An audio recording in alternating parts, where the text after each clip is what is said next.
And joining us now to discuss all of this, Senate Commerce, Science, and Transportation Committee Chairman, Texas Senator Ted Cruz. Sir, it's always such a pleasure.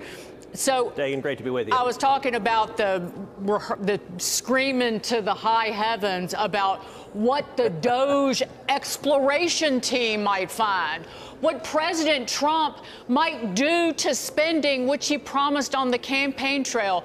What are the Democrats afraid of, really? Oh, look, I got to say, it really is something else to hear the weeping and gnashing of teeth coming from Democrats and coming from their acolytes in the media, because their cash cow is being threatened. Listen, under Joe Biden and Kamala Harris, you saw the Democrats weaponize all of government. You saw them weaponize the Department of Justice and the FBI to target their political opponents, and you saw them weaponize billions of dollars of funding to pay off their political allies and to fund radical and extreme partisan agendas. And President Trump came into office with a mandate from the American people, and he is quite rightly halting this spending, and the Democrats are absolutely losing their minds. Senator, the Agency for International Development is kind of notorious in Washington as a place that doles out lots of money to consultants who never leave Washington. Not sure where the money goes, but is there any way to tell what percentage of it actually gets to a needy person overseas? Well, we need to get to the bottom of that, and I think that's what the Trump administration is working to do. We know some of the egregious waste and spending we saw. So, for example, the Biden USAID spent $1.5 million for advancing DEI in Serbia. They spent $2 million for sex changes in Guatemala. They spent $6 million for tourism in Egypt. They spent $1 million to help disabled people in Tajikistan become climate leaders.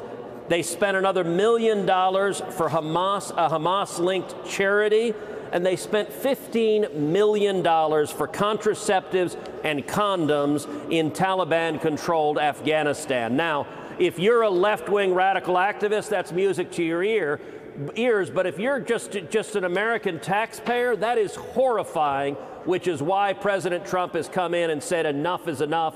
We're going to stop this nonsense. This is what is so truly incredible, that President Trump, along with the Doge team led by Elon Musk, come in about 2 weeks, rip up what has been going on, and USAID funding terrorism and coups and regime change and just ungodly, grotesque goulash around the globe. For 40-some-odd years, it's been a problem. 2 weeks, we're done, Senator. We are done. Well, and look, this was desperately needed under Joe Biden. I blocked one of the senior appointees to USAID because USAID was flowing money to Gaza that was going straight to Hamas, and they were doing everything they could to hide that. And we're not going to do that. We are not going to allow this to happen.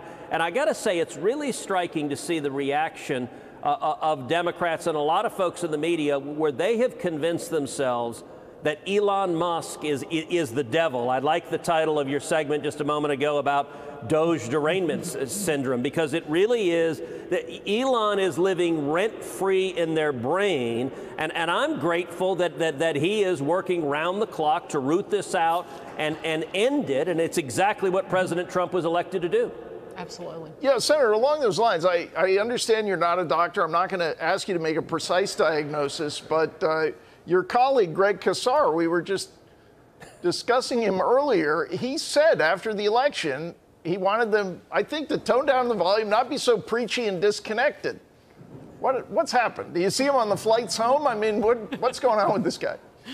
Look, they're losing their minds, and it's because I think many of the radical left, they believe they would be in power forever. It's why you saw for 4 years a lawless administration from Joe Biden and Kamala Harris.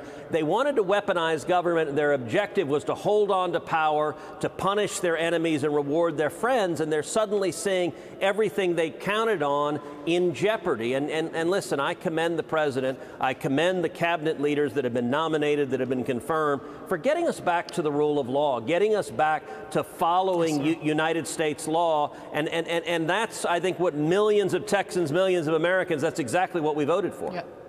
Yes, sir. The new Attorney General, Pam Bondi, day one, return to law and order. Speaking of the cabinet confirmations, that the markup of Kash Patel's nomination to run the FBI has been moved to February the 15th.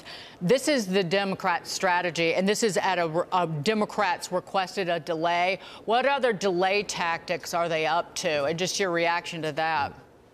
Well, listen, Democrats are going to obstruct, they're going to delay, they're doing it on practically every nomination. Now, what Republicans in the Senate have been doing is we've said, we're going to fight you, we're going to keep you here. If need be, we'll keep you here all night, we'll keep you here through the weekend. We're going to get these cabinet members confirmed. I believe Trump's entire cabinet will be confirmed. I think every one of them will be confirmed, and I think they'll all be confirmed within 30 days. And we've seen that when Republicans stand up to them and force them to stay late into the night or through the weekend, the Democrats cave and say, okay, we'll stop delaying and we'll expedite these. I'll tell you where we are right now. We are substantially ahead of the pace of cabinet confirmations for Joe Biden. We're also substantially ahead of the pace of cabinet confirmations for the first term of President Trump's term, and we're going to keep fighting until we get every one of these cabinet members confirmed. Just really quickly, Senator, before we go, the Senate Republicans have a big meeting down in Florida. The House leadership was over at the White House for a long time today. Yeah. Any insight into what you, the Republicans in the Senate, discuss about particularly the tax bill, the first big steps legislatively that come out of your chamber? So President Trump spent about 2 hours with Senate Republicans week before last. We'll be with him again tomorrow night at Mar-a-Lago. And the focus really is on delivering on our promises, that we have a mandate and we've got to deliver. Number one, we got to secure the border, and we are going to pass. So the president right now is enforcing the law. He is deporting illegal immigrants and criminals. Congress is going to follow up with the funding to build the wall and to make sure we have the resources to secure the border. But number two, we need to unleash American energy. We need to drive down costs. We need to rebuild our military. And we're going to extend the 2017 Trump tax cuts and get the economy roaring back, because people want jobs. We want opportunity. And I'll tell you, the president is also ending the foreign wars that Joe Biden and the Democrats got us in. Okay, so you like the tax cuts extension in that first bill? So I actually think the better approach, that there's a debate between the House and Senate whether we do one gigantic bill or whether we do two separate bills. The House Speaker thinks we should do one gigantic bill. The Speaker's a good friend of mine. He's a good man. Yeah, he's right. Virtually everyone in the Senate thinks it's a wiser strategy to do two bills, because we can get a big victory early on, securing the border, unleashing energy, and rebuilding the military. That's what I expect the Senate to step forward next week to do, and pass that and send it over to the House. Okay, thank you, Senator Ted Cruz. Great to see you, Senator. Can you make the tax cuts permanent? Amen. That's exactly what we're going to do. Thank you, sir.